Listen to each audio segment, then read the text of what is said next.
Good afternoon, students, and welcome to today's lecture, where we take a spotlight on ancient Greek culture.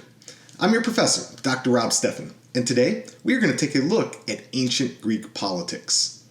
Now, Athens is the perfect place to explore ancient Greek politics because, of course, it was the birthplace of democracy, one of the most influential political systems in all of world history. Now, unlike other Greek city-states, where power was concentrated in the hands of a king or an elite ruling class, what we call an oligarchy, Athens pioneered a form of government where ordinary citizens had a say in the decision-making. This radical shift in governance, which emerged in the late 6th century and early 5th century BC, reshaped political thought, and it had lasting effects on the development of democratic institutions across the world. Now, understanding Athenian politics allows us to see how democracy functioned in its earliest form, and how it was shaped by the social, the economic, and the military structures of that time. Athenian democracy was deeply intertwined with civic duty and public service, with active participation seen as a fundamental responsibility of every citizen. The democratic experiment of Athens was not just about governance, but it was about fostering a sense of the collective identity and responsibility of the people. Despite its limitations and eventual decline, Athenian democracy remains one of the most studied political systems in all of history, providing crucial insights into the benefits and challenges of participatory government.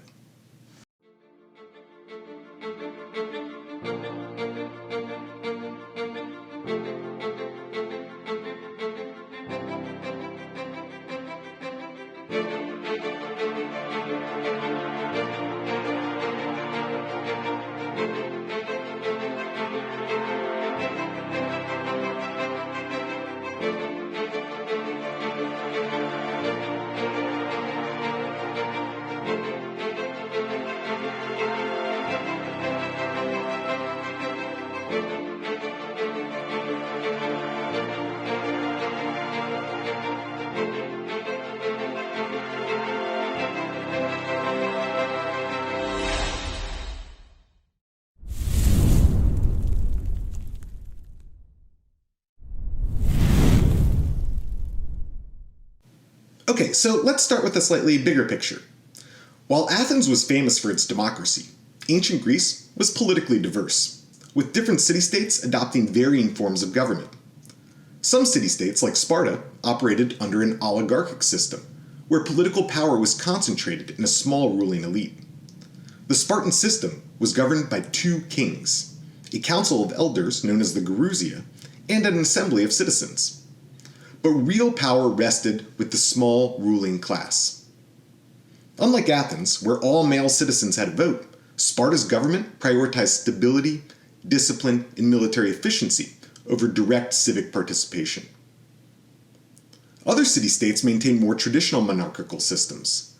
So in places like Macedon, kings ruled with absolute authority, though they often relied on councils of nobles to give them advice.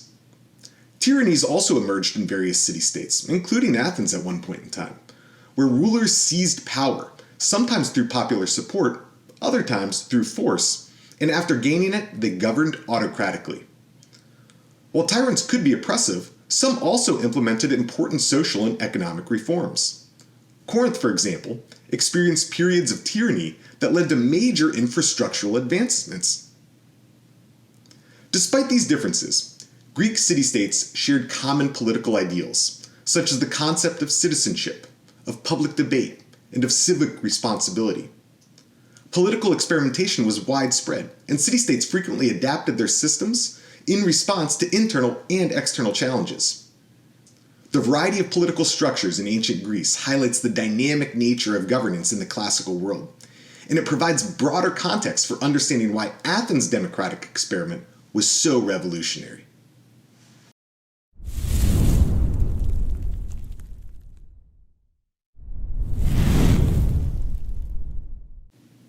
Now let's take a look at how Athenian democracy actually functioned.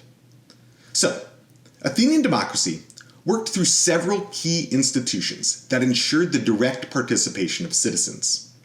First, we've got the ecclesia, or the assembly, and this was the heart of the political system, where any male citizen could speak and vote on laws, military decisions, and policies. The assembly met regularly, sometimes with thousands of citizens gathering on the Pnyx Hill to debate and decide the future of the city.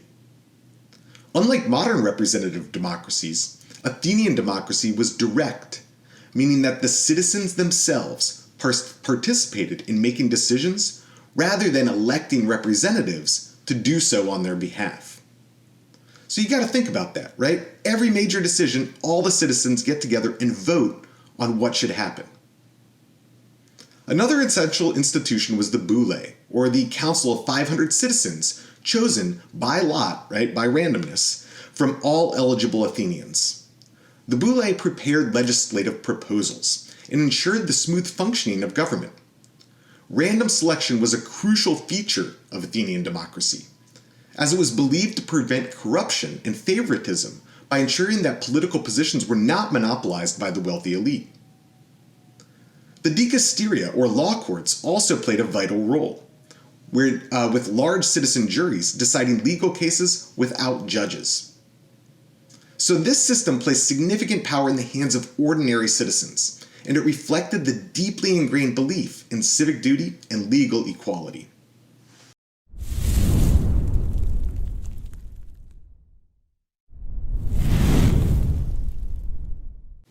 Now, while Athenian democracy was groundbreaking, it was far from a perfect system. One of its most kind of glaring flaws was its exclusivity. It was only adult male citizens, maybe 10 to 20% of the whole population, that could actually participate in this political process. So people like women, enslaved individuals, or metics, which was the Greek word for foreign residents, they were entirely excluded from voting and holding public office, despite playing vital roles in Athenian society more broadly. This restricted version of democracy meant that a large portion of Athens' inhabitants had no formal political rights or representation. Another challenge was the susceptibility of Athenian democracy to manipulation. So skilled orators and demagogues often swayed the assembly with their emotional appeals, leading to hasty and sometimes disastrous decisions. One infamous example is the decision to execute Socrates, demonstrating how public opinion could be influenced to suppress dissenting voices. The Athenian system also relied heavily on direct citizen participation, which meant that many decisions were made impulsively, without the kind of careful deliberation we associate with modern governance. The failure to sustain long-term strategic policies contributed to Athens' decline, especially in the wake of the Peloponnesian War.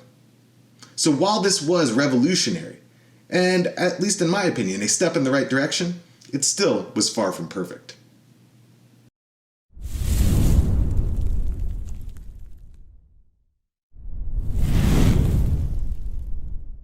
The study of Athenian democracy offers invaluable lessons for understanding both the origins and the complexities of democratic governance.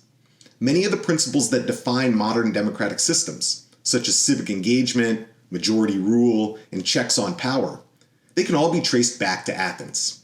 However, Athenian democracy also serves as a cautionary tale, reminding us of the challenges that come with maintaining an engaged citizenry and balancing popular decision-making with responsible governance. One of the most striking aspects of Athenian democracy is its emphasis on active participation. So unlike modern systems where political involvement is limited to voting every few years, Athenian citizens were expected to be continuously engaged in public affairs. This raises important questions about civic responsibility today, right? How can modern democracies encourage greater political participation?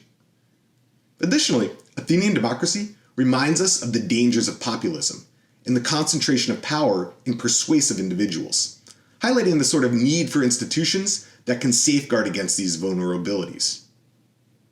Now, by examining Athenian politics, we gain a deeper appreciation for the ongoing struggles and debates surrounding democracy. It is not a static system, but one that requires constant adaptation and vigilance. The legacy of Athens lives on in modern political systems, serving as both an inspiration and a reminder that democracy, while powerful, is also fragile. Now, in the lectures to come, we'll explore another defining feature of Athenian culture, its artistic and intellectual achievements, which flourished under the very political system we've just discussed.